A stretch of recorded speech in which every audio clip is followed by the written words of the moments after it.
आज हूँ हरिशयन एकादशी बड़ एकादशी आउ जिते बड़ देउल आगे बड़ ठाकुर आसी अच्छा आज हूँ सुनावेश दुर्लभ वेश समस्तंकर अपेक्षा रही से सुनावेश देखापी किंतु आज हरिशयन एकादशी दिन आज स्वतंत्र भोग करा जाए आज स्वतंत्रता हूँ चूड़ा घसा भोग जिते ठाकुर पाखे 60 पौटी भोग लगा जाए ता भितर चूड़ा घसा कहीं स्वतंत्रता रही पचारि बुझा आम सहित नना रही पंडा रही कहीं आज चूड़ा घसार स्वतंत्रता रही हरिशयन एकादशी रे। जय श्री जगन्नाथ। आज महाप्रभुंकर सुनावेश हरिशयन एकादशी आज तेणुक महाप्रभु रंधा खाद्य खाइबेनि तेणुक शुक्ला भोगरे चूड़ा आशा भोग आज तांकर परंपरा हुए। आज नुह बहुत दीर्घ वर्ष धरी एटा परंपरा चली आसी।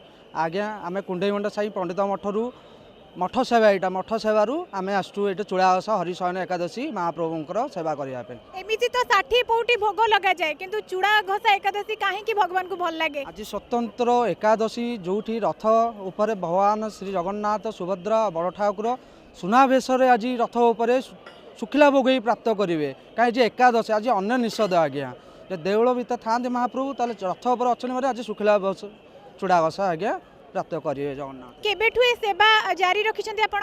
आमर 150 वर्ष होलानी 4-5 पीढ़ी होलानी आज्ञा आम एन सर्वोत्तम पीढ़ी तापर आम पीढ़ी आसबे आम तांको पर पीढ़ी आसबे चली चलो मठ सेवा मठ मंदिर सदाबले मिसिक अच्छु एटा गुरु परंपरा हिसाब से आम मठ सहित आसी पंडित मठ। केमिति अनुभव हुए जेतेबेले एमिति महाप्रभुंकर सेवा करती?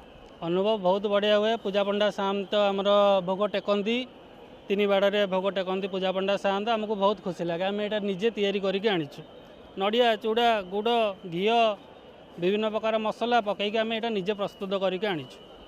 आपण देखुथिले आज हूँ हरिशयन एकादशी और स्वतंत्र भोग आज जिते सुखिला भोग करा जाए चूड़ा घसा भोग यार कौन स्वतंत्रता रही आमको आज पूजा पंडा कहते।